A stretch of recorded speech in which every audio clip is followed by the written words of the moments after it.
Alors tous les spécialistes vous le diront, une économie saine et dynamique requiert de la stabilité institutionnelle et sociale. C'est ainsi que la délinquance, la criminalité d'une société pèse sur sa croissance. Alors comment la situation sécuritaire de nos départements et collectivités d'outre-mer handicape-t-elle l'économie de ces territoires? Pour en parler, le général Lambert Lucas, commandant la gendarmerie outre-mer, bonjour et merci d'être là. Bonjour Monsieur Roselmack. D'abord, peut-être un état des lieux rapide pour dire que globalement, la délinquance outre-mer est supérieure à celle que l'on connaît en métropole, mais avec de fortes disparités selon les territoires. Oui, absolument. Là, je crois qu'une fois de plus, on est, dans ce qui a été décrit depuis ce matin, une normalité exceptionnelle. Et souvent qui n'est pas perçue vraiment à partir du territoire métropolitain. Alors juste quelques chiffres, pour ne pas ennuyer, mais qui sont particulièrement significatifs. 2 fois plus de violences aux personnes outre-mer rapportées à la population, 2 fois plus de violences crapuleuses, parfois 10 fois plus d'homicides dans certains territoires, et des situations, notamment en termes de cambriolage dans les locaux commerciaux, qui sont presque partout supérieures aux moyennes nationales. Donc un vrai sujet. Un mot quand même sur les disparités que l'on observe. Comment expliquer qu'à la Martinique, les chiffres soient sensiblement moins élevés en termes de délinquance qu'à la Guadeloupe, alors que les deux territoires sont voisins et que les dispositifs sont à peu près équivalents en termes de répression de la sécurité? Alors on voit, ça a été évoqué, je dirais, bon, il y a une baisse de la population. Déjà mécaniquement, on a des baisses de délinquance. Mais en l'occurrence, d'une manière générale, et Madame la ministre des Outre-mer le rappelle très souvent, il n'y a pas de développement économique, il n'y a pas de cohésion sociale, et je crois que c'est vraiment là la clé, sans sécurité, mais du même côté, pas de sécurité sans développement économique, sans cohésion sociale. Et ça, c'est un diagnostic qui est partagé par tous les Outre-mer. Alors en quoi précisément la situation sécuritaire impacte la croissance économique? Alors, si vous voulez, l'analyse, elle doit être profonde. Moi, je crois profondément à ce lien entre développement économique et également cohésion sociale, bien vivre ensemble. Et encore quelques chiffres, mais là qui, moi, me semblent particulièrement significatifs.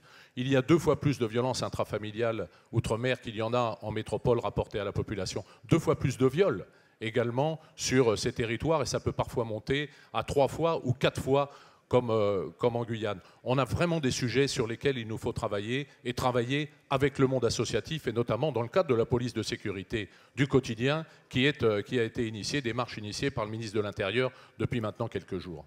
Alors, la délinquance impacte négativement l'économie, et une économie qui ne crée plus d'emplois fabrique de la délinquance. C'est un cercle vicieux. Comment on arrive à le briser, ce cercle?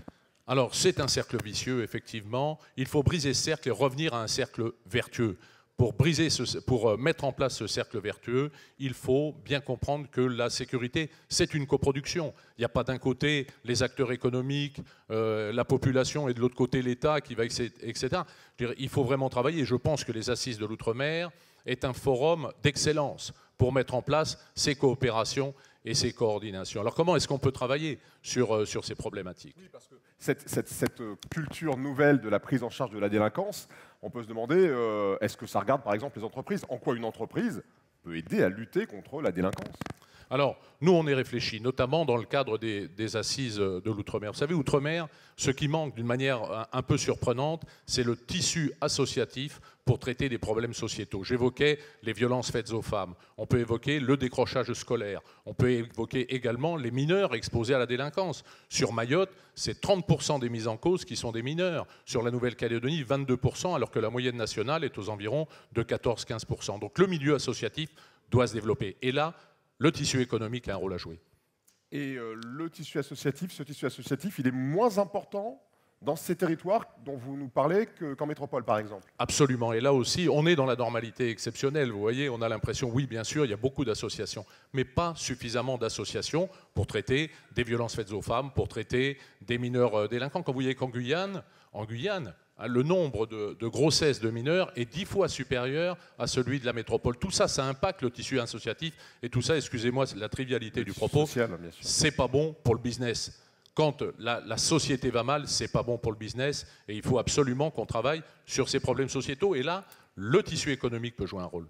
Mais est-ce que finalement, cet appel à une coproduction dans la lutte contre la délinquance, c'est pas aussi un aveu d'impuissance de votre part à vous, gendarmes, policiers, est-ce que vous, avec les moyens de l'État, vous ne pouvez pas, vous êtes aujourd'hui en rupture, en limite par rapport à ce que vous pouvez faire pour que cette délinquance, cette criminalité baisse? Mais vous voyez, encore une fois, moi, c'est le discours que je porte. La sécurité, ce n'est pas que l'affaire de l'État, c'est notre affaire à tous. C'est une coproduction. Et il faut absolument, au travers du tissu associatif, qu'on puisse retisser des liens entre les populations ultramarines et, je dirais, le régalien, c'est-à-dire gendarmerie, police. On le fait au travers de dispositifs, SMS commerçants, SMS agriculteurs, avec les intervenants sociaux gendarmerie. On commence à tisser ce lien. Il faut absolument que le tissu associatif se développe.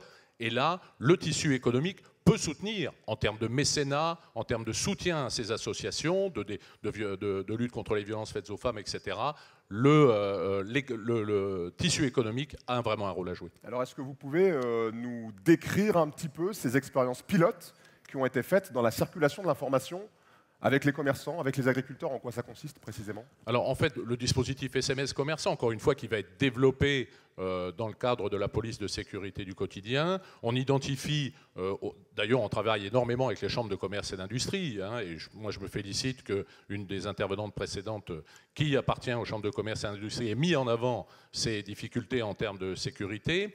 Donc on met en réseau tous ces commerçants et ils bénéficient de SMS, d'informations sur l'évolution de la délinquance, d'avertissements sur le comportement d'un certain nombre de suspects, etc. Donc il faut vraiment qu'on crée du réseau avec la population au travers de dispositifs de participation citoyenne dans des quartiers où nous avons un référent qui, lui aussi, nous fait remonter les préoccupations des gens sur le terrain et éventuellement peut nous permettre des interventions dans l'urgence. Pour être plus en prise avec le terrain et la réalité des gens sur le terrain, des acteurs de l'économie, par exemple. Absolument.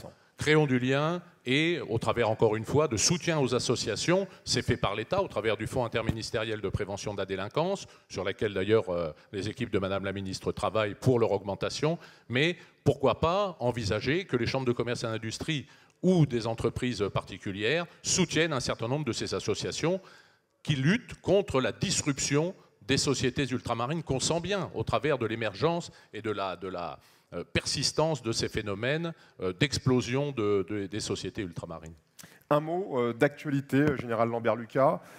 Saint-Martin a été frappé par la tempête Irma avec des conséquences très, très fortes sur la situation sécuritaire sur place. Où en est-on aujourd'hui ?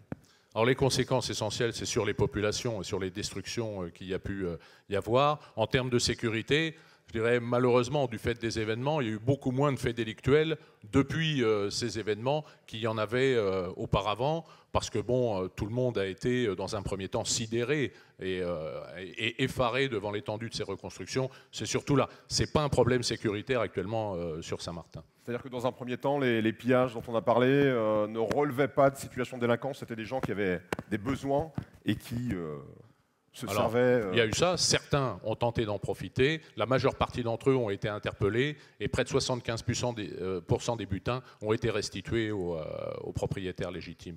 Donc ça a été un épiphénomène immédiat, comme il y a après, malheureusement, après toutes ces catastrophes, mais il y a eu après un mouvement citoyen et ça nous a permis d'ailleurs de procéder à l'interpellation de nombreux auteurs, quoi.